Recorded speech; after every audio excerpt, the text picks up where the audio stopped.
Hello, good night. My name is Eric Arroyo again. I'm here with you to read some aloud. A little fairy tale. My first fairy tale. And it, this tale is named Radish Stone, the Witch, and the Two Tigers. A fairy tale by Bertie Arroyo. This is my nickname. Okay, let's get started.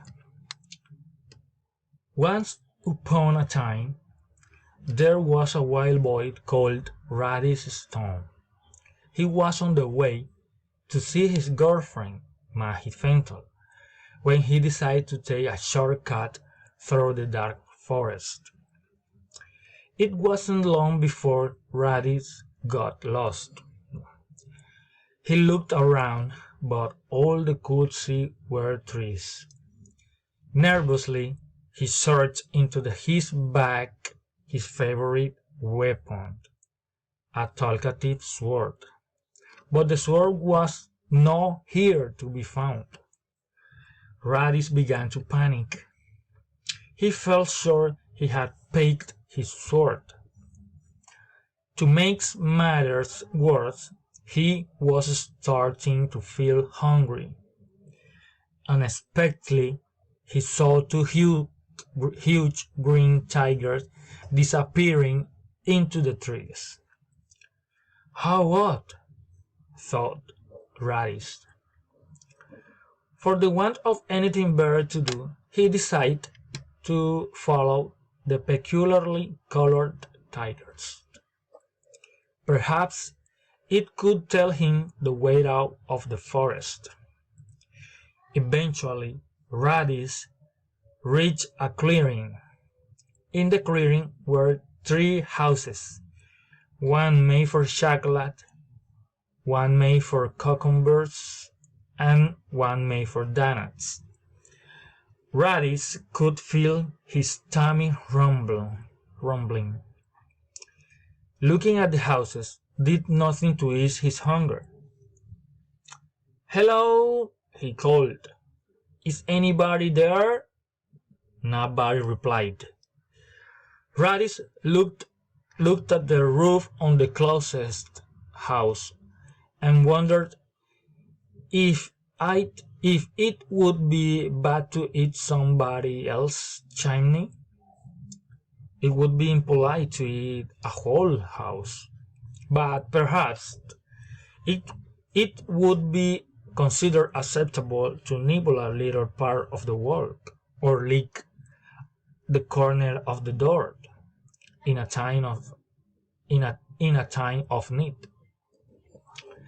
A cackle broke through the air, frightening Radish. A witch jumped into space in front of the houses. She was carrying a cage. In that cage was a sword. "Sword!" shouted Radish. He turned to the witch. "That's my weapon!" The witch just shrugged. Give sword back!" cried Radish. Not on your Nelly," said the witch. "At least let sword out of the cage." Before she could reply, two huge green tigers rushed in a front footpath on the other side of the clearing. Radish recognized the one that he'd seen earlier. The witch seemed to recognize him too. "Hello, big tiger," said the witch. "Good morning." The tiger noticed the sword. "Who is this?" "That's the sword," explained the witch. "Oh, sword would look lovely in my house. Give it to me," demanded the tiger. The witch shook her head. "Sword is staying with me." "Oh, excuse me," Radish interrupted. "Sword is mine. My sword is mine. and live with me, and not in a cage. Big Tiger ignored him. Is there nothing you'll trade? He asked to the witch. The witch thought for a moment and then said, I do like to be entertained. I release him to anybody who can eat a whole front door. Big Tiger looked at the house made from donuts and said, No problem. I could eat an entire house made from donuts if I wanted to. That nothing, said the next tiger. I could eat 2 houses. There's no need to show off, said the witch. Just eat one front door, and I'll let you have a sword. Radish was feeling very worried. He didn't want the witch to give the sword to any big tiger. He didn't think the sword would like living with a tiger away from his house and all his other stuff.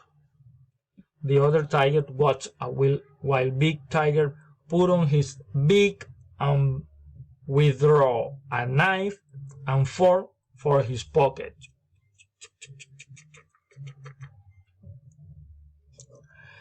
I eat at this whole house, said Big Tiger. Just watch. Big Tiger pulled off a corner of the front door of the house made from donuts.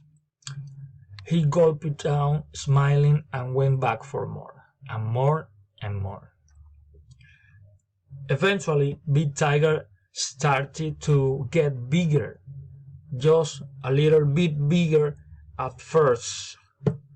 But after a few more forkfuls of donuts, he grew to the size of a large snowball, and he was every bit as round. I don't feel too good, said Big Tiger. Suddenly, he started to roll. He'd grown so round that he could no longer balance. Help! Help! He cried as he rolled off down a slope into the forest. Big Tiger never finished eating the front door made from donuts, and the sword remained trapped in the witch's cage. Second Tiger stepped up, approached the house made from candies. I'll eat this whole house, said Second Tiger. Just watch. Second Tiger pulled off a corner of the front door of the house made from chocolate. He gulped down, smiling, and went back for more, and more, and more. After a while, Average Tiger started to look a little squeezy. He grew greener and greener. A woodcutter walked into the clearing.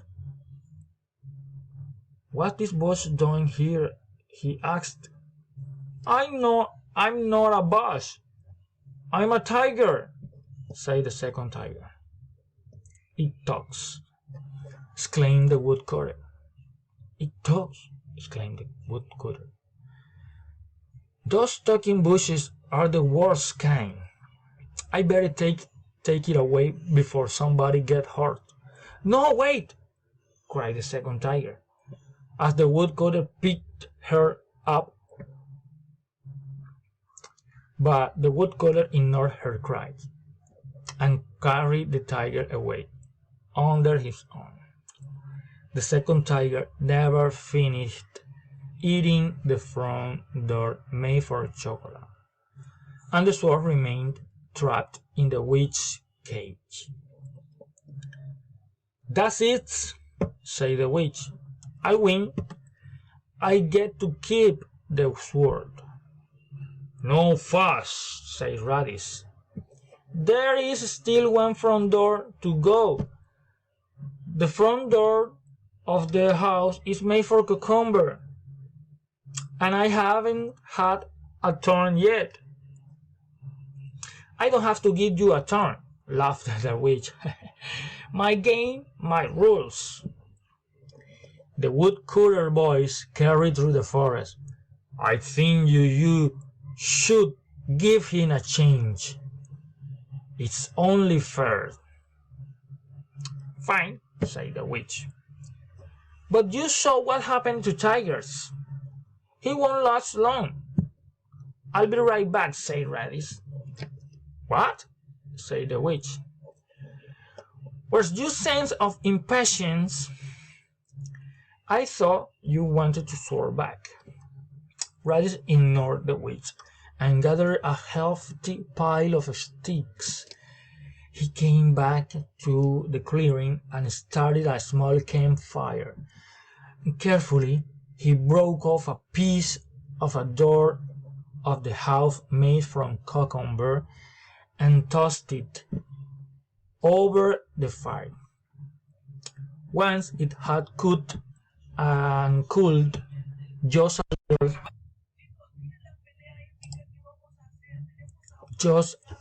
little, he took a bite. He quickly devoured the whole piece. Radish sat down on a nearby log. You failed, crackled the witch. You were supposed to eat the whole door. I haven't finished, explained Radish. I'm just waiting for my food to go down.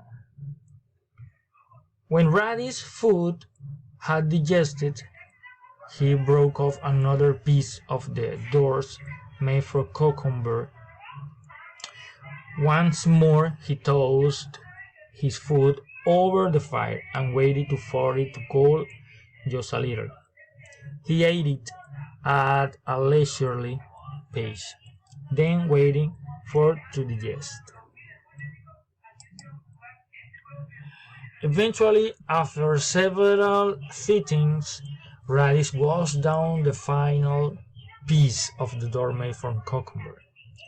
Carefully, he toasted and allowed it to cool just a little. He finishes his final course. Radish had eaten the entire front door of the house made from cucumber. The witch stamped her foot angrily. You must have tricked me, she said. I don't reward cheating. I don't think so, said a voice. It was the woodcutter. He walked back into the clearing, carrying his axe. This little boy won fair and square. Now, hand over sword, or I will chop your broomstick with my axe. The witch looked horrified. She grabbed her broomstick and placed it behind her.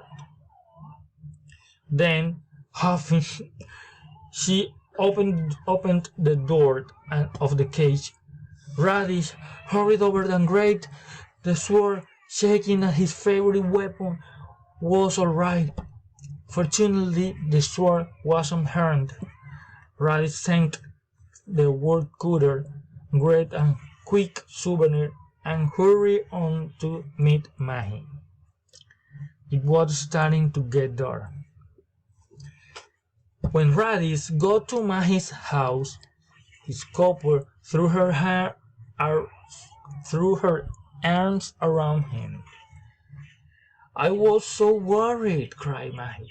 You are very late.